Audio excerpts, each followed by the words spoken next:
இங்க கிராமப்புறம் பாருங்க, எல்லா பழம் இருக்குங்க.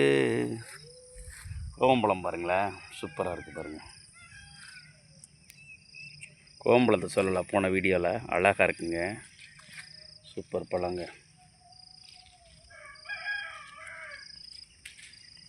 சூப்பராக பழத்திருக்கு பாருங்கள். அழகாக இந்த கோவம்பழம் பிடிங்கி சாப்பிடுவோங்க கிராமத்தில், அழகாக இருக்குது. இங்கே பாருங்கள், வாழை போட்டிருக்காரு எங்கள் மாமா, என் பையன், என் தங்கச்சி பையன் தான். அவர் ஹெல்ப்பாக பார்க்குறாங்க. சின்ன வயசில் ஏர் பிடிச்சி உழுது பார்த்த இடங்கள் தான் அதெல்லாம். நமக்கு இப்போ பைபாஸ் சர்ஜரி ஆயிடுச்சு, அதனால் ஒன்றும் ஈடுபடுறதில்ல. ரிலாக்ஸாக வீடியோ எடுத்து அப்படியே பார்த்து போடுறதான். சூப்பர் பழம் இருக்குது பாருங்கள். பாருங்கள், கோவங்காய் பாருங்கள், இது காய்ச்சி அது வாட்டு கிடக்கு. இதை ஒரு கிலோ கணக்கில் என்ன ரேட்டுன்னு விற்கிறாங்க. பிடுங்கி போயிட்டு நாங்கள் யாரும் தான் பிடுங்க மாட்டோம், அப்படி தான் கிடக்கும். இதே தொழிலை செஞ்சால் செய்யணும். பாருங்கள், எல்லாம் காசு கிராமத்தில். இங்கே பாருங்கள், இங்கே பாருங்கள் கோவங்காயை பார்த்தீங்களா, அழகாக படுத்துருக்கு பாருங்கள். நல்ல மழை சீசனுக்கு பெஞ்சிட்டா கோவம்பழம் முக்காப்பழமாக இருக்குது பாருங்கள். இங்கே பார்த்தீங்க காயை, இங்கே பாருங்கள் எவ்வளோ காயின்னு. கோவங்காயா சூப்பராக இருக்கா. கிராமப்புறம் தாங்க கோவக்காயில் கூட்டெல்லாம் வைக்கிறாங்க. ஹோட்டல் எங்கள் வீட்டிலாம் அவ்வளோ செய்ய மாட்டாங்க, இப்போ தான் செய்ய பார்த்ததில்லை சின்ன வயசில். இது கோவங்காய். ஆனால் இதே மாதிரி தான் மிதுக்கங்காய் இருக்கும். அது மிதுக்கம்பழம், மிதுக்க வத்தல். அந்த மிதுக்கம்பழம் அழகாக இருக்கும் சாப்பிட்றதுக்கு, பிடிங்கிற மாட்டுக்கு சாப்பிட்டுக்கிட்டு இருக்கலாம். இதே மாதிரி தான் இருக்கும்.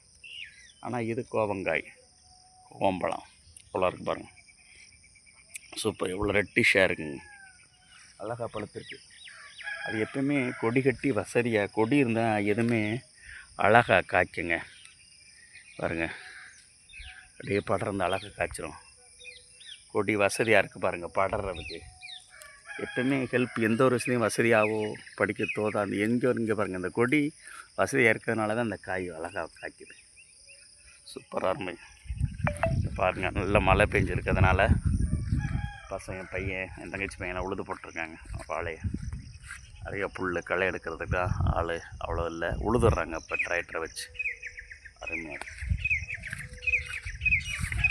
காலை நேரம் விவசாய வயக்காட்டு வழியை போகிறது, வாக்கிங் போகிறது அருமையாக இருக்குது. நல்ல மழை பெஞ்சிருக்கு, அதுக்கு நல்ல துளிர் விட்டுருக்கு பாருங்கள். வாழையெல்லாம் அழகாக இருக்கும், துளிர் விட்டு இது பெருசாக வர வர அருமையாக இருக்கும்.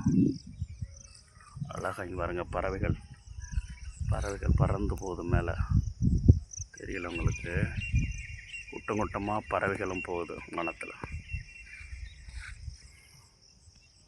தேங்க்ஸ் ஃபார் வாட்சிங் மை சேனல் சந்திரன் வனம். அருமை. இப்படி பாருங்கள், எங்கள் கிராமத்தை 360 டிகிரியில் காமிச்சாலே தனி சந்தோஷம்தான். தேங்க்ஸ் ஃபார் வாட்சிங் மை சேனல் சந்திரன் வனம். தேங்க்ஸ்.